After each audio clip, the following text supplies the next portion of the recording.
Chapter 13. Judas. Ryan had been expecting this. He was an old hand at getting information this way. There was usually a gentle warm-up session to break them down a bit, then questioning, then stuff started to get serious but mostly non-lethal for as long as it took to get the information they needed. Hopefully, the crew would be onto it long before things got too dire. Shadles reached out and tugged off the black skull mask, tussling Ryan's hair, long strands falling about his face and sticking in his black and white paint. He wouldn't be able to hide behind the mask, but that he was also expecting, and was yet another reason he wore the face paint. Almost as if reading his mind, Shadles said slowly, "This isn't going to go down how you're expecting it to." Now they were alone, and the mask was off. He figured it was safe to drop the silent act. Ryan smirked. "I hate to disappoint you, but so far it all seems pretty predictable." Shadle's lips twitched upwards. There was that smile again. Ryan hated that smile immensely. He swore he would wipe it off his face as soon as he got the chance. "The position's new," Ryan admitted teasingly. You'll see how that works. Give it time." Ryan knew this trick. He could already feel it in his lungs and diaphragm. In this position, you had to work for every breath. As your muscles got tired, it became harder and harder to breathe. It didn't help that he was already covered in bruises from the beating in the garage. Shadles surprised him with a hard elbow to the solar plexus, causing him to heave and gasp for breath. Not helping. "I still remember the first time, you know," Shadles paced as he mused quietly. "The first time I encountered the fake AH crew. I couldn't believe my luck. You just wandered into the compound. I didn't even have to do any recon." He punched Ryan in the stomach again for good measure, causing him to let out a wheeze before casually continuing. "I just took a pot shot at Jeff. It was hilarious to see his reaction. To see how fast they all turned on you. And Brown Man. Ray. What a shot." Ryan snarled at the mention of Ray, feeling a hot, bitter bile rise in the back of his throat. "You ate the dirt hard. I thought you were dead. Honestly, I was surprised you survived at all."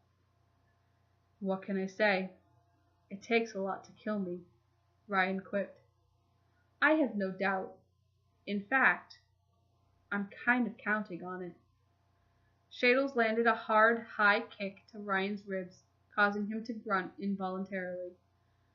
"But when I found Ray up on that roof, after he realized you weren't the one who shot Jeff," Shadles leaned in close.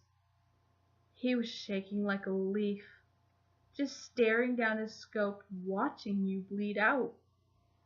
He didn't even notice me walk up behind him. He went down easy enough. I even had time to get his communicator. I could have killed him then, sure, but I thought it'd be so much better to see how you all dealt with that little slip-up."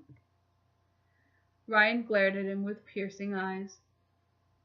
Shadles ignored him, turning around to rummage through the black bag, producing a small metal tin.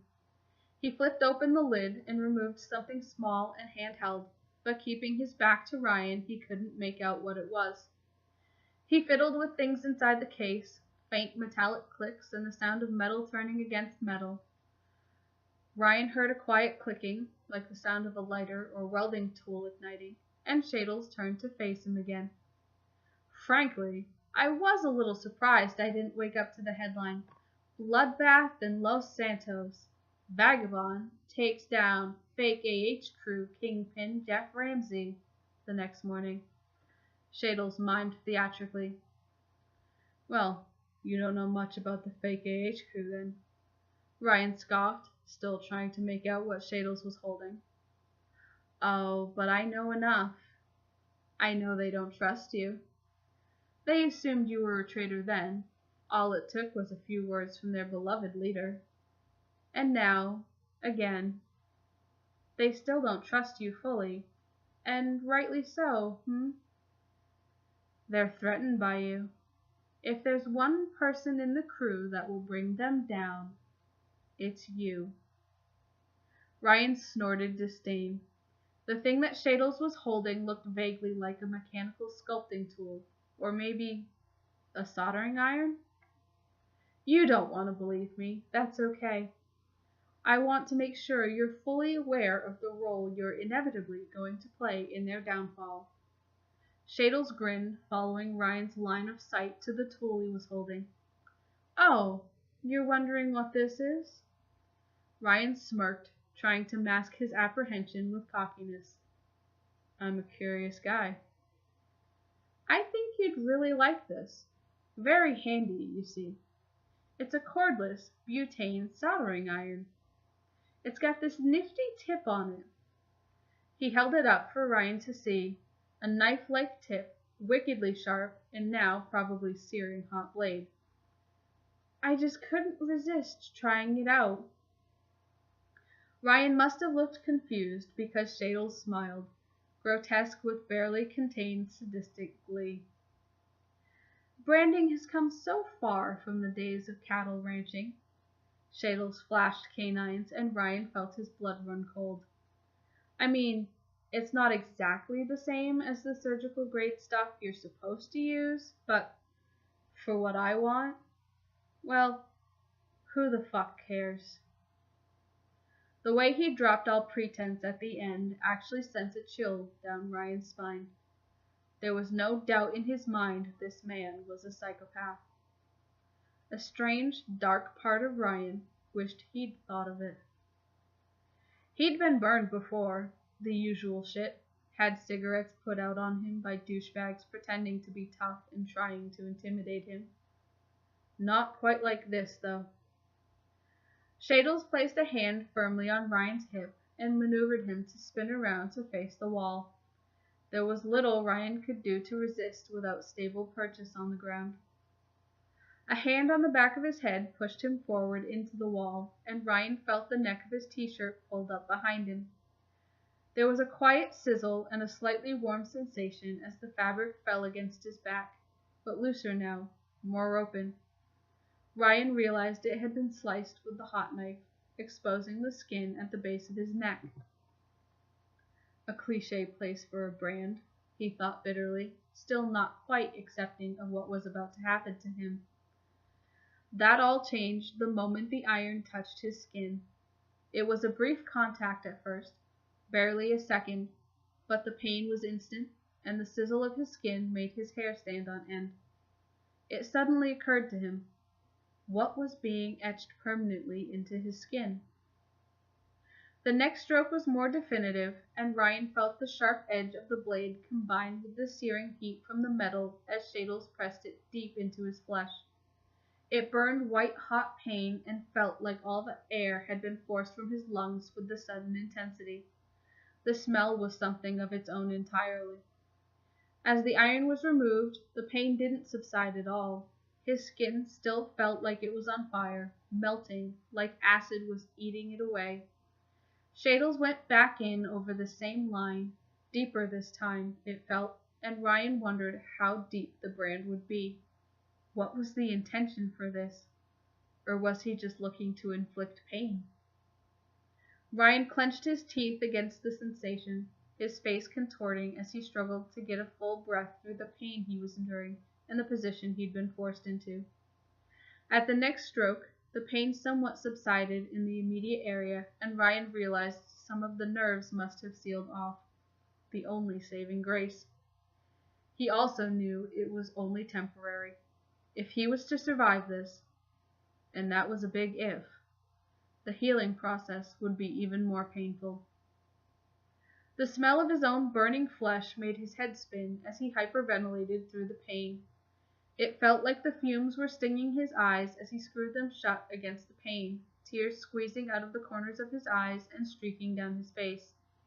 His body broke into a cold sweat, and he shook violently, muscles contracting involuntarily, like being tased.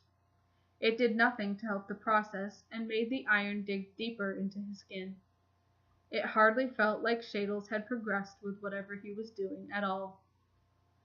Finally, Ryan relented, letting out an ungodly howl of pain before snapping his mouth shut and hissing breath through his teeth, thrashing futilely against the ropes that held him and trying to twist away from the pain. Shadles simply stepped back for a moment and waited for him to calm. You know, Judas was supposedly the favorite disciple before he betrayed Jesus, Shadles mused. Sold him out with a kiss and everything. You probably know the story. 30 pieces of silver and all that. Not that you would ever do such a petty thing. It's more the symbolism of it. Iconic, really. No matter how much you're loved, even forgiven, you'll always carry that knowledge that it was you. Shadles grabbed a handful of Ryan's hair and yanked his head back, twisting it around to look him in the face. His paint was starting to streak gray and run, but still, Ryan's eyes were defiant. But it wasn't. I didn't. I wouldn't. Never. One way or another, it will be you who unmakes your crew. Shadles placed one hand on Ryan's shoulder to hold him still and got back to work, the smell permeating the room once more. Ryan wasn't sure when he'd lost track of time. He grayed out, his head hanging limply, stretching the skin on the back of his neck, pulling on the burned flesh and making it flare up in pain anew. The other, larger man came in to check on them after some time, but Ryan was hardly present anymore, his mind having settled into a haze of pain, and he wondered how much of it might even be lack of oxygen as he struggled to draw breath. At one point, there was a reprieve as the soldering iron ran out of gas. Ryan relaxed with relief, but only for a second as Shadles began to muse to himself. Not a bad little tool, this one. You can get a solid 45 minutes of burn out of it. Good thing I brought more butane. Ryan heard himself let out a barely audible croak of no as he realized it wasn't over. He hated himself for it. The time it took to refill the canister was mercilessly short, and soon Ryan's world was blinding, burning, searing pain all over again. This time, however, it was blessedly short-lived. The iron was removed, and the pain slowly pulsed as it built again, residual heat still cooking his flesh and sending shockwaves through his nerves. His whole body was twitching involuntarily. That looks pretty nasty. Don't want it to get infected now. Better keep it clean. There was a strong smell of aniseed and alcohol as something cold was poured over his back, sending his body into reactive shock, not sure if it was hot or cold or burning him, but it stung the open wound and soaked into his shirt. As the smell hit his nostrils, his stomach finally turned, and he heaved, vomiting thin bile down the wall in front of him.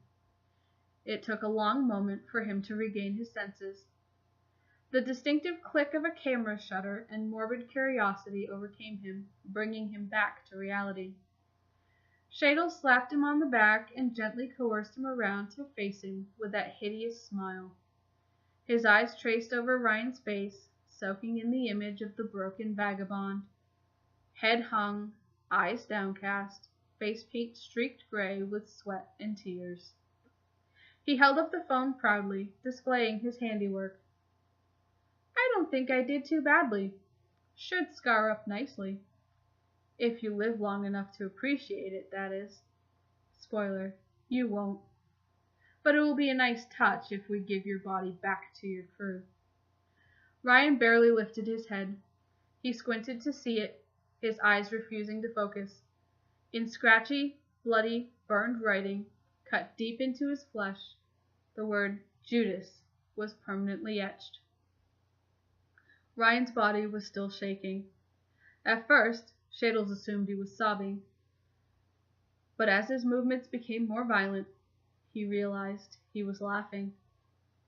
It was the same maniacal laughter that so often accompanied the screams of the vagabond's victims. His own personal soundtrack to death. A crazed grin spread over Ryan's face, and without raising his head, his intense blue eyes looked up at Shadles. For a fleeting moment, it made his blood run cold, and Shadles suddenly realized why some people called him mad. It took him a moment to recollect himself. You know, Judas supposedly went mad with guilt after his betrayal. Shadles taunted, although there was a slight quiver of uncertainty in his voice.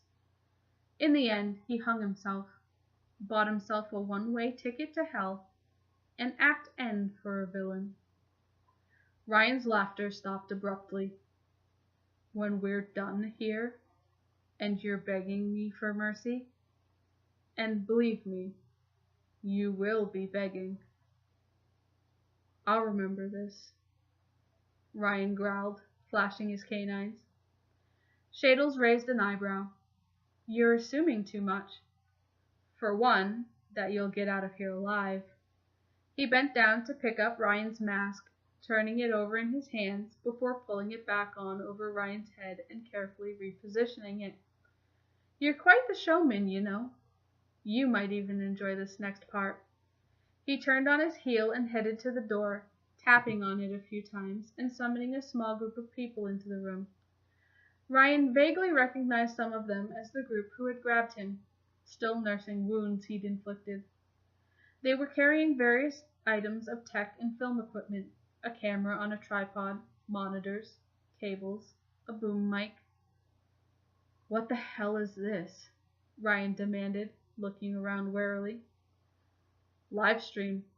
All the kids are doing it, the larger-than-Shadles man said simply. I'll send out the invites. They'll recognize my username. Should get a response, Shadles said as he strode out of the room, leaving the setup crew alone with Ryan.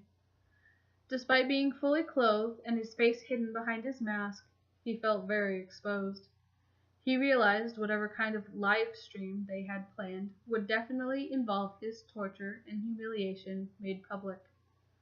He swallowed hard. The tightness in his chest was back, made worse by the already suffocating position he'd been placed in. This was not going to be pretty. Shadles had been right about one thing. This was not what he had been expecting.